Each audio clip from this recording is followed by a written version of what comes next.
Një ceremoni solemne u mbajt në teatrin Andos Zako Çajupi në qytetin e Korçës me rastin e 81 vjetorit të çlirimit të vendit. Pjesëmarrës kanë qenë autoritete vendore, veteranë dhe qytetarë të tjerë. Në fjalën e rastit, autoritetet vënë theksin te rëndësia e kësaj dite, duke nderuar veprën e të rënëve për atë dhe veteranëve të luftës. Kjo datë është dëshmi e forcës, e guximit dhe e vendosmërisë së popullit shqiptar për të mos u nënshtruar. Është ditë kujtese, reflektimi dhe mirënjohje për gjithë ata që luftuan me armë në dorë, për ata që sakrifikuan rinin, jetën dhe ëndrat e tyre për të ardhmen e vendit. Korça dhe e gjithë treva e saj zë një vend shumë të spikatur në kontributi që ka dhënë në historinë kombëtare. Patriot të guximshëm edhe të mençur, figura të spikatura, kanë lënë me veprën e tyre përjetësisht shembullin e përkushtimit ndaj atdheut. 29 nëntori nuk është vetëm një datë në kalendar.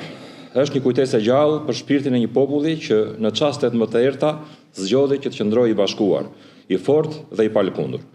Është një ditë që flet për guximin e të parëve tanë, për trimërinë e çdo shqiptari që u ngrit për liri dhe për dinjitet. Kam nderin dhe kënaqësinë që në emër të Komitetit të Veteranëve e Pasardhësve të Lançit të Bashkisë Korçës, t'ju uroj gëzuar festat e mëdha 113 vjetorin e pavarësisë dhe 81 vjetorin e çlirimit të atdheut. Kjo ditë rikthen në vëmendje rëndësinë e kujtesës historike dhe sakrificën e atyre që dhanë jetën për çlirimin e Shqipërisë. Aktiviteti u shoqërua edhe me një koncert festiv me këngë patriotike dhe partizane nga Kori Lira.